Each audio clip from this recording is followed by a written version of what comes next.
All right, welcome to Lacrosse Culture Daily. Joined today, a really special interview with Kurt Hunzeker, Executive Vice President of Commercial Operations for the NLL. Kurt, first of all, thanks for doing this. No, thanks for the invitation. So we're here. We're finally in Montreal. The league has been promoting this event for a while. I'm sure a lot of work has gone into it. What's kind of the emotions of finally being here? A day out, you can almost touch it. It's becoming even more real now with the field being laid down and all the merchandise being set up, like all the hard work, like you said, the behind-the-scenes effort by the entire team at the league office and with the Riptide and the Rock. It's nice to see it all come together finally. So talk about how this idea kind of came to fruition. I talked to Commissioner Fruit about it a few months ago, but kind of take us through the general timeline of conception to actually having the game here. Well, for me, and I'm a little under a year in at the NLL, it really started with the very first NLL game I went to, which was the outdoor game last year in San Diego. And I just thought, a marquee event like this can really be a tentpole in the calendar, especially this time of year, where I think most leagues have a traditional all-star game. But one of the big initiatives that Commissioner Fruit and the rest of us have is to grow the game across both Canada and the U.S. And so bringing a regular season game to a non-franchise market really became like the North Star for us. And as we were building out NLL UnBOXed and picking the initial markets that we're going to activate and get kids playing box across, Montreal jumped right at the forefront. Absolutely. So I know there's lots, planned for this weekend. What can kind of fans expect? This is hopefully going to go out tomorrow morning before the game. So what's kind of maybe a summary of everything planned for the game tomorrow night? Well, we have done a tremendous amount of outreach into the community in and around not just Laval, but the greater Montreal area, into Ottawa, another one of our markets that are part of the UnBOXed program. And it's just really wanting to bring people in, welcome everybody to the celebration. And this is an amazing facility. I mean, really, it's great to see firsthand, or now first front and center.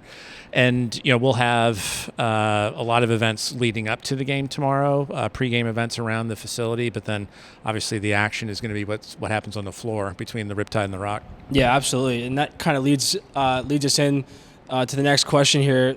We're sitting in the concourse at the rink right now, beautiful venue, and a unique turf. We talked to Commissioner Fruit about that. Securing the turf was one of the things you guys had to collectively figure out for the game.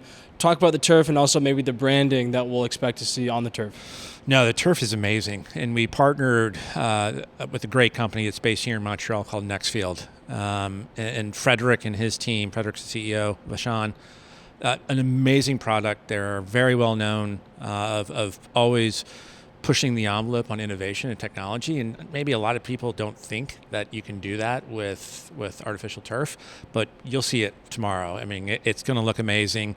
The branding will have the NLL UnBOXed Montreal or UnBOXed Series Montreal logo at the center. But then we've also have, because it is a Riptide home game, we've pulled some elements from New York's game day experience. So when you're watching it, if you're in New York and you're watching on MSG, you're going to pick up some things that you see at Nassau. But then we've also sprinkled in some unique elements that we wanted to bring to life as part of this special event and really set hopefully the standard for when we hopefully do this again next year. Yeah, absolutely. I'll hopefully include some video of the turf, but it doesn't look like how normal NLL turfs look like that get rolled out. The turf is in squares. It's a really cool setup. Brings me to kind of the next question about TSN and RDS. What has it kind of been like with the broadcast partners, getting ready for the game? Oh, it's amazing. Absolutely amazing. I believe we'll have 19 cameras. Wow. This is a special event game, and they treat it as such. And they poured in their resources, as every great partner does when, their partner has a vision for something that we wanted to do here in Montreal. And, they've been all aboard and even pushed the envelope in areas that we weren't even thinking about. So I'm looking forward to seeing a great broadcast tomorrow by TSN and RDS. Yeah, on that note, the league unveiled the French language branding a few months ago. Just walking around, the concourse, obviously no surprise, but lots of French language, branding around the around the rink. What's that kind of process been like, and what's been the focus for the league? Well, the focus for this game is we're entirely using the French language. Okay. So on all of our merchandise, we have the LNL logo instead of the NLL logo. Just because we were very cognizant of where we were playing and how French is the dominant language here in Quebec. And so we wanted to not come in and kind of try to do things our way. We were very much listening to the community, and again, working with the Montreal Canadiens throughout this entire process. It was a very quick decision on our part to brand everything LNL. And when we came out with the updated logos in the summer, we had this in mind. We knew this would be like the really first big opportunity to put that front and center. Now that will be the logo that you'll see on the carpet tomorrow.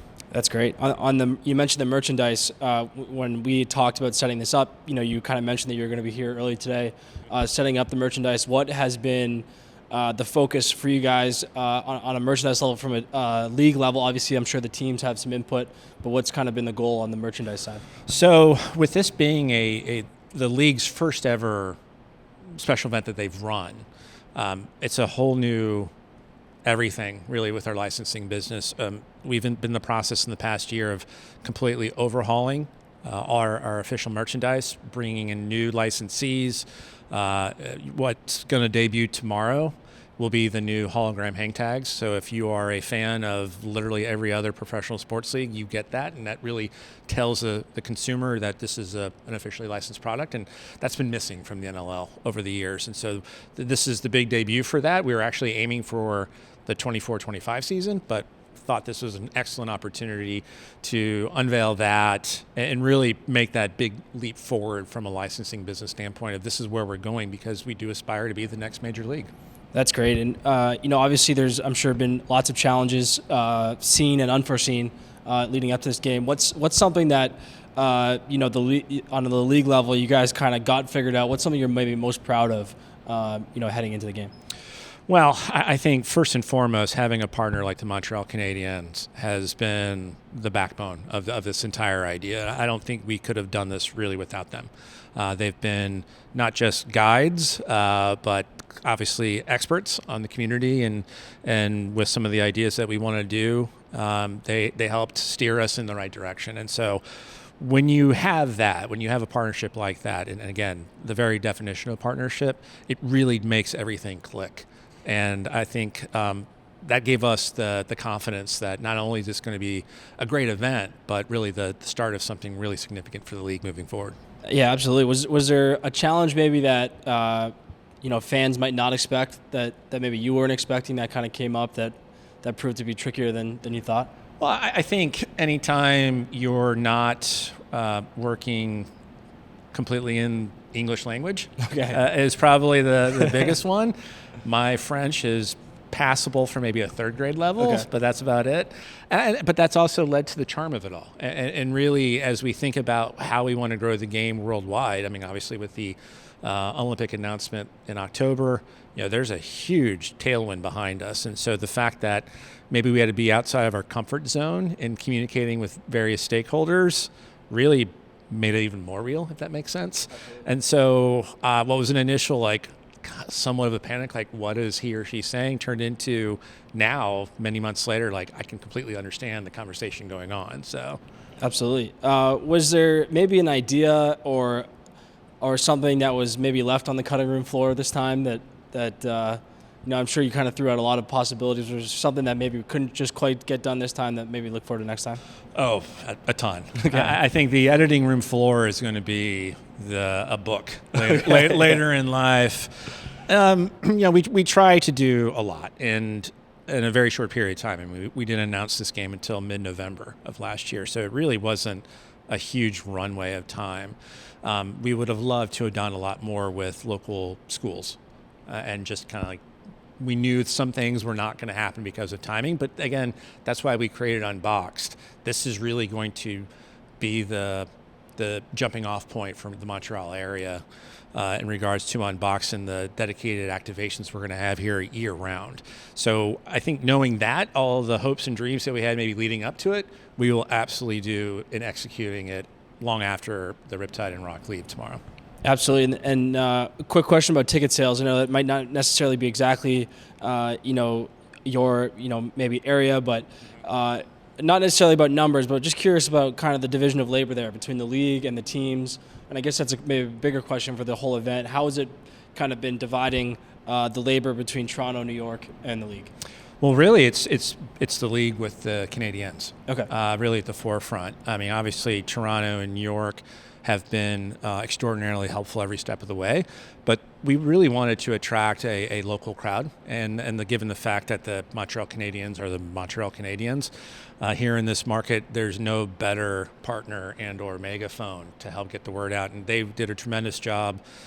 Not just leading up to the event, but even this week, Jeff Teat with the Riptide, they had him at Center Bell for the Canadiens game on Tuesday. He was down on the ice. He was doing all the media. They had him in a Canadiens jersey. Like, that's, again, what partnerships do, great partners do. And so they've really been at the forefront. And when they kind of put their foot on the gas, we definitely saw that translate into additional ticket sales. That's awesome. And has there been an effort to, connect to the Express, the team that was once here? Is there something planned maybe? What's kind of been that process of, the NLL has been here before, not in a long time, but we have been here before. No, there absolutely has been. And I think that's something that we'd love to honor our history as much as possible. And we've had content and editorial features leading up to the game surrounding the Express. And the fact that the last time we played a regular season game in Quebec was in 2002. So I think this is a new chapter. I think the Express was its own chapter, and now we want the NLL UnBOXed series game in Montreal, the inaugural game, to be the start of this new chapter. And then with what we're doing with UnBOXed and what we've branded as the Montreal Castors, to be like, this is the start of that next chapter for us. Absolutely. Just two more questions on my end. You've seen this, the NLL Marvel deal. It was announced a while ago. You're starting to see the jerseys across the league. The Riptide wore their jersey in the last game. How has that been going on the league level, and just kind of talk about that program?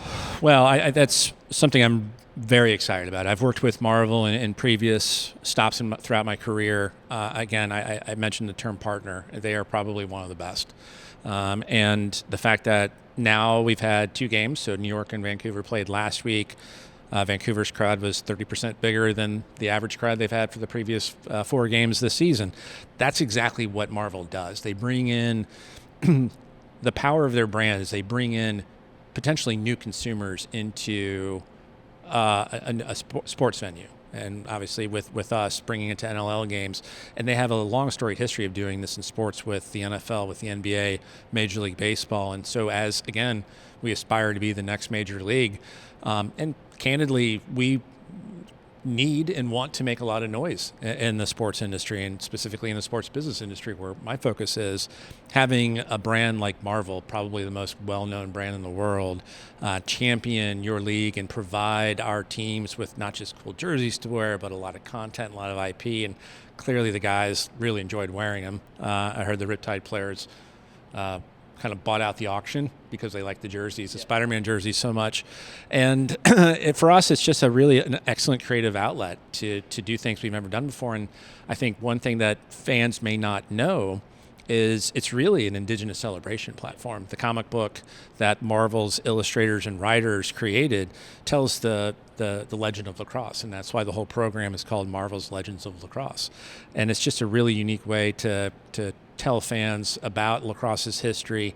Again, with the Olympic tailwind behind us, now you have a megaphone of Marvel. I mean, we are making noise in the industry. Brands, multinational brands are taking notice, and it's the start of something really big for us. Yeah, that's great to hear. And then, last question.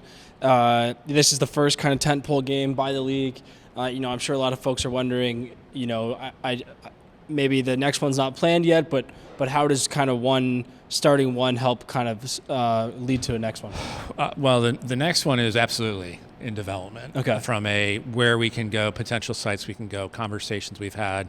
We obviously wanted to get past the inaugural one, learn what went right, what we could have done differently, apply that even before we get into what I would say a formal bid process, which is similar to what you see with like the NHL and the Winter Classic, things like that. But we certainly have, it'd be dishonest to say we haven't had hand raisers of markets not within the 15 franchise footprint that have said, oh, this is interesting. Let's do what the Canadians did. Let's bring this here as potentially a precursor to having a NLL expansion franchise in the near future. Yeah, that's great. I think we're getting played off the set here, just like they're playing the Jaws music for us. But that's all I got. And thank you so much for your time. No, I appreciate it. Thanks so much. Thank you. All right.